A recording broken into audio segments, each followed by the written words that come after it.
Enzo Fernandez is a World Cup winner.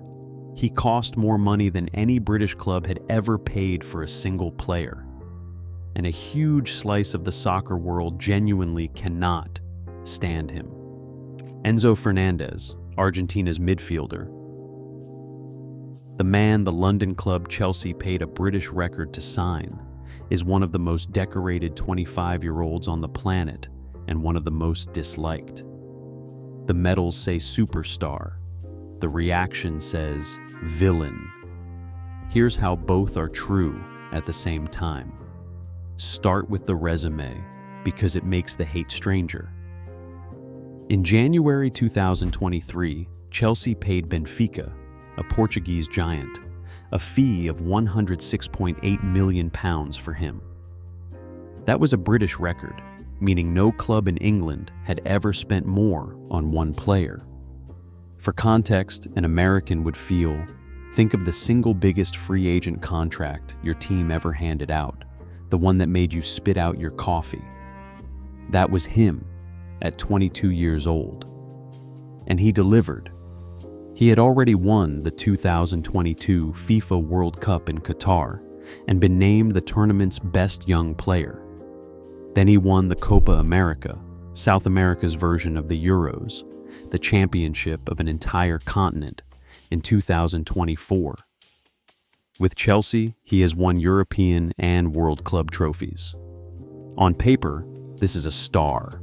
So why the hate? Two reasons, and the first one has nothing to do with soccer. July 2024. Argentina have just won that Copa America, beating Colombia in the final. On the team bus, Fernandez pulls out his phone, goes live on Instagram, and films himself and his teammates singing a song. The song mocks France's national team players who have African heritage, and it includes a homophobic slur aimed at the French star Kylian Mbappé. This was not leaked. Nobody caught him. He broadcasted himself to his own followers with his own hands. Now here's what made it land like a bomb. His own Chelsea teammates turned on him. Wesley Fofana, a French defender who shares a locker room with Fernandez every single day, reposted the video with 4 words. Football in 2024, uninhibited racism. According to Sky Sports and ESPN, the club's French players quietly unfollowed him on social media. Read that back. The people closest to him, the men he plays alongside every week, were the ones calling it out in public. Fernandez apologized. He said he got caught up in the euphoria of winning, called it highly offensive language, and said there was no excuse for these words. But France's World Cup winning captain, Hugo Lloris, shot the apology down on the BBC, saying it doesn't matter if you're caught up in a moment of euphoria. That's no excuse. And here's the detail that turns irritation into real, lasting anger. Ready? He was never punished for it by the sport. Not banned, not one game. According to ESPN, the English Football Association, the body that governs soccer in England, essentially the league office, decided not to even investigate because the incident happened while he was away on international duty, which put it under FIFA's umbrella instead of theirs. Fine.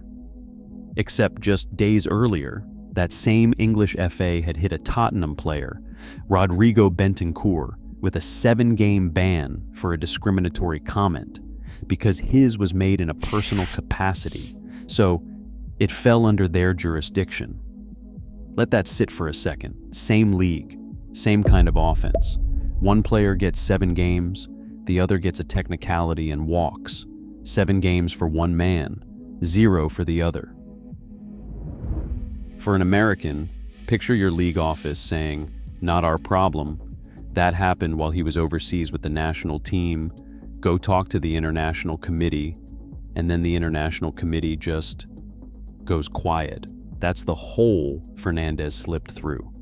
For the record, the international committee in question is CONMEBOL, the South American Football Confederation, which governs the Copa America, and they stayed just as quiet as everyone else. And Chelsea? Weeks after the video, their new manager, Enzo Maresca, named him vice captain, the deputy who wears the armband when the captain's off the field. He didn't get demoted, he got promoted.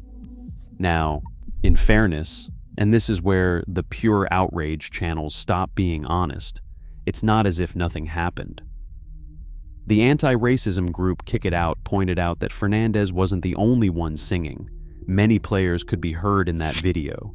He did apologize, he did club-mandated education, and he made a donation to an anti-discrimination charity that Chelsea matched. FIFA did open a probe, and Kick It Out kept the pressure on into 2025. The point was never that the world ignored it. The point is that no real sporting punishment ever landed on him personally, and the song followed him anyway. When he went back to visit his old club River Plate in Argentina after that Copa win, the fans there welcomed him by singing the very same racist song. This was bigger than one bus. That's reason one. Reason two is simpler, and it's the one that drives his own fans crazy.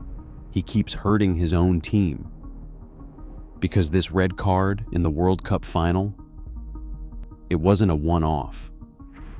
Back in June 2025, in a World Cup qualifier against Colombia, he was sent off with a straight red, an ejection, no substitute allowed, for catching an opponent in the head, and Argentina had to grind out the rest of that game a man short. Same script, different night. Argentina's manager, Lionel Scaloni, has never publicly blamed Fernandez by name for these moments, but the pattern is hard to ignore from the outside. Then came the biggest stage there is. The World Cup final, July 19th, 2026, at MetLife Stadium in New Jersey. The largest soccer-specific crowd ever assembled on American soil, against Spain. Fernandez had already been booked earlier for dissent, that is, arguing with the referee. He went down under the lightest touch from Spain's Rodri, then waved his arm at the official and clapped sarcastically, and got a yellow card for it. One more foul, and his night is over. He knows that.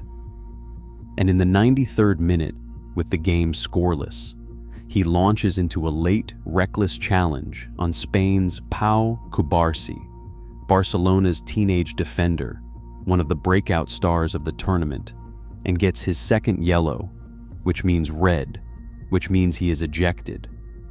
ESPN's video review called it as clear a sending off as you'll ever see.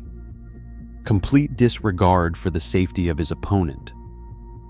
Alan Shearer, one of the greatest strikers England ever produced, said it live on air. Fernandez might just have cost his team massively. He did.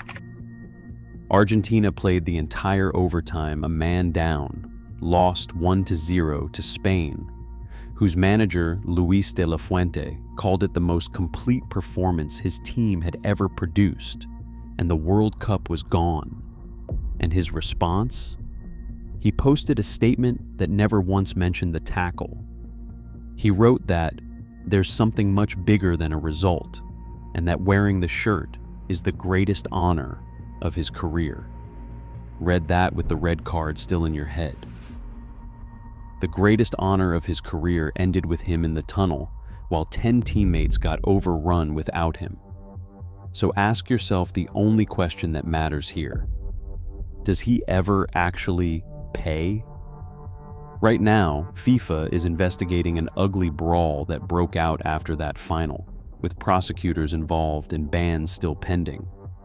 Whether Fernandez's name ends up on that list, nobody knows yet, and that's the exact pattern people can't forgive. The trophies keep coming.